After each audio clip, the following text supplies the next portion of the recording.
Movie के start में हमें दो भाइयों को दिखाया जाता है। इनमें से छोटे का नाम नेटन था, जिसको प्यार से नेट कहा करते थे। वो दोनों भाई चोरी छुपकर एक म्यूजियम में जाते हैं और वहां जाकर एक मैप चुराने की कोशिश करते हैं। और तभी वहां पर दो पुलिस ऑफिसर आ जाते हैं। वो इन दोनों भाइयों को पकड़कर एक ऑर्फिन हाउस में ले जाते हैं। दरअसल इन दोनों के पेरेंट्स नहीं थे और वो दोनों शुरू से ही ऑर्फिन में रहा करते थे। और नेट के बड़े भाई ने इस मैप को चुराने की बहुत बार कोशिश की थी, क्योंकि नेट और उसका भाई पायरेट्स की खानदान से बिलोंग करते थे। और वो जो मैप था उसमें बहुत बड़े खजाने का राज छुपा हुआ था। उस ऑर्फन हाउस की सिस्टर उस पुलिस ऑफिसर से ये कहती है कि नेट अभी तक छोटा है, आप इसके बड़े भाई को लेकर जा सकते हैं, क्योंकि वो बार बार मना करने के बावजूद भी चोरी किया करता था। बट यहाँ पर नेट का बड़ा भाई खुद को पुलिस के हवाले करना नहीं चाहता था, इसलिए अब वो यहाँ से भागने का डिसाइड करता है और वो अपने सामान को पैक करने के बहाने अपने रूम में जाता है। नेट अपने बड़े भाई से कहता है कि मैं तुम्हारे बगैर नहीं रह सकता। यहाँ पर नेट का बड़ा भाई उसे एक लॉकेट, लाइटर और एक लेटर देता है। ये कहकर वहाँ से चला जाता है कि मैं वापस जरूर आऊंगा। अब नेट अपने बड़े भाई के जाने के बाद जब वो लेटर ओपन करता है और उस पर लाइटर की रोशनी डालता है, वो उसको एक मैसेज मिलता है। उस लेटर में ये लिखा था कि याद रखना कि हम लोग पायरेट्स की फैमिली से बिलोंग करते हैं और हम लोग जरूर मिलेंगे। इसके बाद सीन शिफ्ट होता है और हमें 15 साल के बाद वाला सीन दिखाया जाता है। हम नेट को देखते हैं जो कि अब बड़ा हो गया था और वो एक बार में काम किया करता था और साथ ही छोटी मोटी चोरी भी किया करता था। जब एक दिन नेट अपने बार में काम कर रहा था तो उसके पास विक्टर नाम का एक आदमी आता है। वो उसे कहता है कि मैं तुम्हें और तुम्हारे भाई को जानता हूँ। वो बताता है कि कुछ टाइम पहले हम मिलकर काम किया करते थे, लेकिन नेट को इस बारे में जानने में कोई भी दिलचस्पी नहीं थी। वो विक्टर को वहाँ से जाने का कहता है, मगर विक्टर जाते जाते उसके लिए एक कार्ड छोड़कर जाता है। उस कार्ड में विक्टर का एड्रेस लिखा हुआ था। नेक्स्ट सीन में हम देखते हैं कि नेट विक्टर के घर पर चला जाता है। वो उसके घर में जाकर वही मैप देखते हैं जो कई साल पहले उसने और उसके भाई ने चुराने की कोशिश की थी। तो तभी वहाँ पर विक्टर आ जाता है। विक्टर कहता है कि अगर तुम्हें पहले ही आना था मुझे तभी ही बता देते। यहाँ पर नेट विक्टर से कहता है कि ये तो वही मैप है जिसको ढूंढने के लिए लोगों ने बहुत मेहनत की है और ये एक खजाने का नक्शा है और इस मैप के रास्ते पर जाकर बहुत सारे लोगों ने अपनी जान दे दी और उन्हें कुछ भी हासिल नहीं हुआ और ये एक बकवास स्टोरी थी।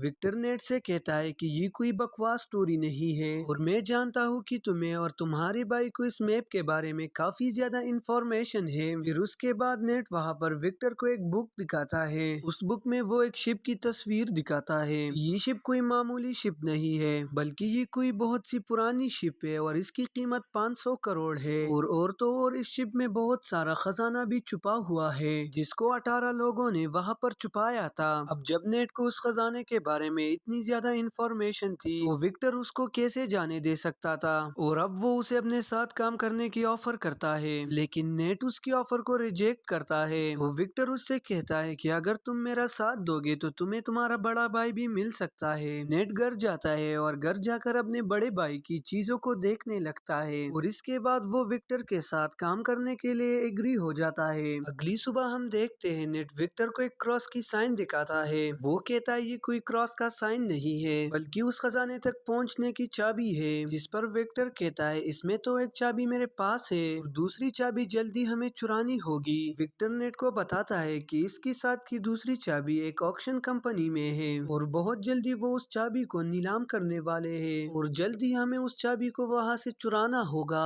विक्टर उस कंपनी में जाकर उस चाबी को चुरा लेता है। उस चाबी को चुरा कर जब वो वहाँ से आ रहा था तभी वहाँ पर एक लड़की आती है जिसका नाम ब्रेड था और वो विक्टर के गले पर नाइफ रखकर उससे कहती है कि ये चाबी मुझे दे दो। और ये सब वो अपने बॉस के कहने पर कर रही थी और ये लड़की विक्टर की पुरानी दुश्मन भी थी।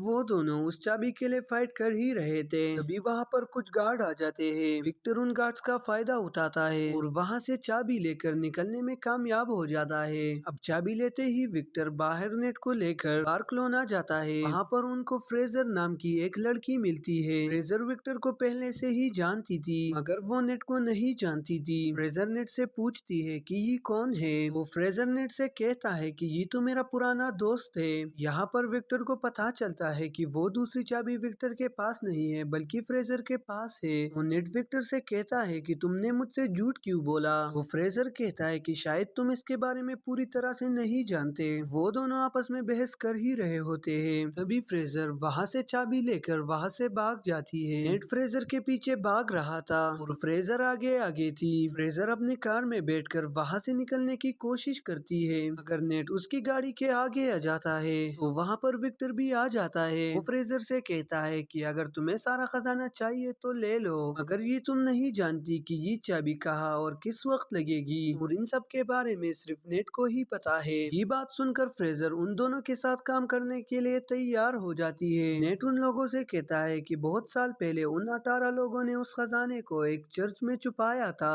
अब वो तीनों उस चर्च में पहुंच जाते हैं। वहां पहुंचने के बाद नेट अपने भाई के दिए हुए कार्ड्स को पढ़ने लगता है, जिससे ये बात कंफर्म हो जाती है कि वो लोग सही लोकेशन पर है। अब वो तीनों चोरी छुप कर चर्च के बेसमेंट में पहुंच जाते हैं। वहां पर इनको चाबी लगाने की जगह भी मिल जाती है। वो चाबी की जगह एक स्टेचू के नीचे थी।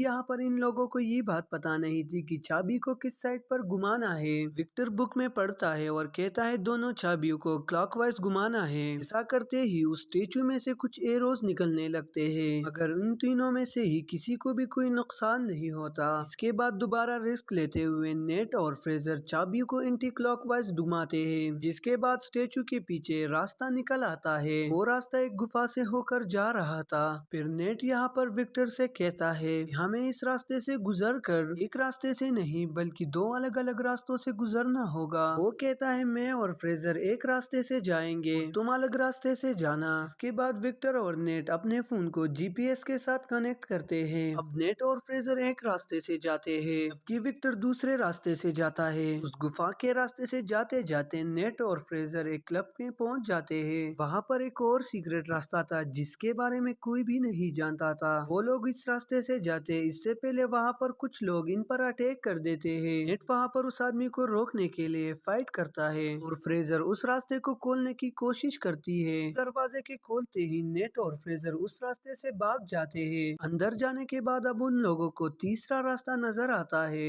जो उसी क्रॉस वाले चाबी से खुल सकता था। फ्रेजर उस दरवाजे को खोलने की जैसे ही कोशिश करती है तो वहाँ पर पानी भरना शुरू हो जाता है। आगे बढ़ने से पहले प्लीज हमारे चैनल को सब्सक्राइब करें, क्योंकि बहुत मुश्किल से हम लोग आपके लिए ये वीडियो बनाते हैं। कि उस दरवाजे को खोलने के लिए दूसरे दरवाजे पर चाबी लगाकर पहले उसे खोलना होगा, जिसको विक्टर ही खोल सकता था। विक्टर दूसरे साइड वाले दरवाजे को खोलने की कोशिश कर रहा था और तभी वहाँ पर वही लड़की आ जाती है जिसने पहले भी विक्टर पर अटैक किया था और उन दोनों में जबरदस्त फाइट होने लगती है। दूसरी तरफ नेट और फ्रेजर पानी में फंस गए थे, वहाँ पर बेहोश होने वाले थे। विक्टर उस लड़की को मारकर बेहोश कर देता है और जल्दी से उस दरवाजे में चाबी को लगा देता है। इसके बाद नेट और फ्रेजर बच जाते हैं और सेफली उस दरवाजे से निकल जाते हैं। बारी थी फाइनल दरवाजे पर जाने की, लेकिन कोई भी ये नहीं जानता था कि उस दरवाजे को कैसे ओपन करना है। विक्टर बाहर खड़ा एक हॉल में से इन लोगों को देख रहा था और तभी वहाँ पर नेट अपना दिमाग इस्तेमाल करता है। वो फ्रेजर से कहता है जाओ और विक्टर से दूसरी चाबी लेकर आओ, लेकिन विक्टर उन दोनों पर ट्रस्ट नहीं करता, दूसरी चाबी देने से इनकार कर देता है। लेकिन थोड़ी देर ही बाद विक्टर उस चाबी को दे देता है क्योंकि उसके पास कोई और ऑप्शन नहीं था। नेट देखता है कि उस दरवाजे पर एक सिंबल बना हुआ था। नेट जब उन दोनों कीज को मर्ज करता है तो वही सिंबल बन जाता है जो उस दरवाजे पर बना हुआ था, जिसकी वजह से अब वो लोग उस दरवाजे को भी खोल लेते हैं। जब वो उस दरवाजे के अंदर एंटर होते हैं तो एंटर होते ही उन्हें 3 बड़े बड़े पोर्ट दिखाई देते हैं। दूसरी तरफ विक्टर नेट से बार बार पूछ रहा था कि खजाना मिला या नहीं। नेट फ्रेजर को ऊपर करता है ये देखने के लिए कि उस पोर्ट में आखिरकार क्या है। फ्रेजर जब देखती है तो उन पोर्ट में बहुत सारा नमक था। इसका मतलब ये था कि यहाँ पर कोई भी खजाना नहीं था। तभी वो तीनों पोर्ट्स अचानक से टूट जाते हैं। वो देखते हैं उनमें से एक मैप निकलता है और यही मैप ही उस खजाने तक जाने का रियल मैप था। जब नेट मैप को देख रहा था तभी फ्रेजर उस पर गन पॉइंट कर देती है। वो कहती है तुम्हें क्या लगता है विक्टर ने तुम्हें सब कुछ सच बताया है। वो गन को नेट के सर पर मारती है और उसे मारकर बेहोश कर देती होती है और उस मैप को लेकर वहाँ से चली जाती है और जाते जाते उन कीज को भी ले जाती है। इसके बाद विक्टर नेट के पास आता है। वो देखता है कि नेट बेहोश है। जब नेट को होश आता है तो उन दोनों को पता चलता है कि फ्रेजर उनको धोखा देकर वहाँ से चली गई है। नेट को जब होश आता है तो वो विक्टर से पूछता है कि मेरा भाई कहाँ पर है और तुमने मुझसे क्या छुपाया है। विक्टर नेट को बताता है कि मैं और तुम्हारा भाई बहुत साल पहले खजाना ढूंढने के लिए निकल गए थे। इसके लिए हमें एक बुक को चुराना था, अगर हमने तो उस बुक को चुरा लिया। इसके बाद जब हम लोग वापस आ रहे थे तो मुरकाडा के लोगों ने हम पर फायर कर दिया। उस फायरिंग में तुम्हारे भाई को एक बुलेट लग गई जिसकी वजह से तुम्हारे भाई की डेथ हो गई। ये सुनकर नेट बहुत ज्यादा इमोशनल हो जाता है, वो रोने लगता है। वो विक्टर से कहता है कि तुमने मेरे भाई को मरने के लिए वहाँ छोड़ दिया और अब तुम दोबारा उस खजाने तक पहुँचने के लिए मेरा इस्तेमाल कर रहे हो। इस पर विक्टर कहता है ठीक है, मैंने झूठ बोला, मगर तुम्हारा भाई भी यही चाहता था कि उसके मरने के बाद तुम उसके ड्रीम को पूरा करो। नेट विक्टर से कहता है ठीक है, मैं उस खजाने तक अपने भाई के लिए जरूर जाऊंगा। इसके बाद हम दोनों के रास्ते अलग अलग होंगे। इसके बाद हम फ्रेजर को बेट और उसके बॉस के साथ देखते हैं। यानी फ्रेजर इन दोनों के लिए काम कर रही थी। जो ब्रेड का बॉस था वो ब्रेड से कहता है कि आज के बाद तुम फ्रेजर के अंडर काम करोगी। और इसके बाद ब्रेड का बॉस अपने पूरे टीम को लेकर खजाने की तलाश में प्लेन में बैठकर निकल जाते हैं और वो अपने साथ जरूरत के सामान को भी ले लेते हैं। प्लेन में बैठा ब्रेड का बॉस सबसे यही कह रहा था कि वो खजाना मेरा ही था और वो कई साल पहले मेरे खानदान से गुम हो गया था। लेकिन तभी ब्रेड अचानक पीछे से आकर अपने बॉस का गला काट देती है। उसको मारने के बाद फ्रेजर अब ये समझ जाती है कि वो इसको भी मार देगी, इसलिए वो अपनी जान बचाने के लिए प्लेन में जो कार थी उसमें छुप जाती है। इस बार ब्रेड अपने आदमियों से कहती है कि तुम लोगों को जैसे ही फ्रेजर नजर आए तो उस पर फायर कर देना। वो लोग फ्रेजर को वहाँ पर ढूंढ ही रहे थे, तभी हम नेट और विक्टर को देखते हैं जो उस कार की डिग्गी में छुपकर उस प्लेन में आ गए थे। जब सब लोग फ्रेजर को ढूंढ रहे थे, इस बात का फायदा उठाकर नेट और विक्टर उस मैप को चुरा लेते हैं। इसके बाद ब्रेड और फ्रेजर में भी फायरिंग स्टार्ट हो जाती है। वो एक दूसरे पर फायर कर रही होती है। विक्टर नेट से कहता है कि हमें मैप मिल चुका है, इसलिए अब हमें जल्दी से पैराशूट लेकर यहाँ से जाना होगा। यहाँ पर विक्टर पैराशूट लेकर जंप कर देता है, मगर नेट वहीं पर रुक जाता है और ब्रेड से कहता है कि तुमने मेरे भाई को मारा था। वहाँ के सारे कार्गो को पैराशूट से टेक करके खोल लेता है, जिससे कि प्लेन का सारा सामान बाहर गिरने लगता है। वहाँ पर ब्रेड के लोग नेट और विक्टर पर फायरिंग करने लगते हैं। भी वहाँ पर नेट का पाव कार्गो में लगी रस्सी में फंस जाता है और वो उस सामान के साथ ही बाहर हवा में उड़ने लगता है। लेकिन वो बहुत ज्यादा कोशिश करने के बाद दोबारा से प्लेन में आ जाता है। तभी फ्रेजर वहाँ पर एक बहुत बड़ी कार को लेकर वहाँ से जंप करने वाली थी। वहाँ पर नेट भी खड़ा था। कार के साथ दोबारा से नेट भी नीचे गिर जाता है। अब जब वो दोनों नीचे गिर रहे थे तभी फ्रेजर नेट से कहती है जल्दी से पैराशूट खोलो, लेकिन यहाँ पर नेट ने तो कोई पैराशूट लिया ही नहीं था। वो दोनों हवा में ही उड़ रहे थे, मगर तभी नेट जल्दी से कार्गो के पैराशूट को ओपन करता है। वो दोनों उस कार्गो पर चले जाते हैं। उस कार्गो पर जाने के बाद वो दोनों समंदर पर लैंड करते हैं। वो दोनों एक बीच पर पहुंच जाते हैं। वहां पहुंचने पर वो दोनों एक होटल में स्टे करते हैं। उस होटल में जाने के बाद वो दोनों उस मैप को समझने की कोशिश करते हैं, लेकिन यहाँ पर तो फ्रेजर को कुछ भी समझ नहीं आती। वो आराम से जाकर सो जाती है, लेकिन नेट यहाँ पर पूरी रात मेहनत करता है और उस मैप को समझ लेता है और कुछ नोट्स भी बना लेता है। जब सुबह फ्रेजर उठती है, वो देखती है नेट ने मैप को समझकर कुछ नोट्स भी बना लिए हैं और वो यहाँ पर दोबारा से चालाकी दिखाती है। वो उस नोट को लेकर खजाने के लिए निकल जाती है। नेट जब सुबह उठता है तो वो देखता है वहाँ से वो नोट्स गायब है और ये देखकर वो मुस्कुराने लगता है। दरअसल नेट ने उस नोट पर गलत लोकेशन को मेंशन किया था और जो रियल लोकेशन थी वो नेट के पास ही थी। नेक्स्ट सीन में हम देखते हैं कि नेट एक बोट में उस लोकेशन पर पहुंच जाता है जो एक आइलैंड की गुफा में था। वही दूसरी तरफ ब्रेड ने भी नेट पर नजर रखी हुई थी। वहीं पर नेट उस पानी में जंप कर स्विम कर उस गुफा में पहुंच जाता है, जहाँ पर वो दो बहुत बड़े बड़े शिप को देखता है जिसको ढूंढते हुए न जाने कितने लोगों ने अपनी जान को गंवाया था। शिप में जब अब नेट अंदर जाता है वो वहाँ पर उसको बहुत सारा गोल्ड मिलता है, लेकिन तभी पीछे से उसे विक्टर की आवाज आती है। विक्टर भी वहाँ पर आ गया था और ये देखकर नेट काफी ज्यादा डर जाता है और पूछता है कि तुम यहाँ पर कैसे आ गए। वो कहता है क्या तुम भूल गए, तुम्ही ने तो मुझे अपने जीपीएस के साथ कनेक्ट किया था। जब वो दोनों मिलकर उस खजाने को देख ही रहे थे तभी वहाँ पर ब्रेड भी अपने लोगों के साथ आ जाती है। उन लोगों को देखकर नेट और विक्टर दोनों चुप जाते हैं। ब्रेड तभी अपनी पूरी टीम को बुलाती है और उन दोनों शिप को वहाँ से प्लेन के जरिए ले जाने वाली थी, क्योंकि वो जानती थी खजाने के साथ साथ उन शिप की कीमत भी करोड़ों में थी। अब विक्टर और नेट उस शिप से बाहर आते हैं। अब वो दोनों उस शिप को ही हाईजैक करने का प्लान बनाते हैं। वो वहाँ पर शिप के फ्रंट पर आते हैं और वहाँ पर सभी गार्ड से फाइट करने लगते हैं। यहाँ पर नेट भी सभी गार्ड्स को खूब मार रहा था। वो गार्ड्स को पानी में नीचे फेंक देते हैं। अब एक एक गार्ड को मारने के बाद वो लोग प्लेन को हाईजैक कर देते हैं। ब्रेड जब ये देखती है तो वो गुस्से में आ जाती है। वो दूसरे शिप से इन लोगों पर अटैक करवा देती है।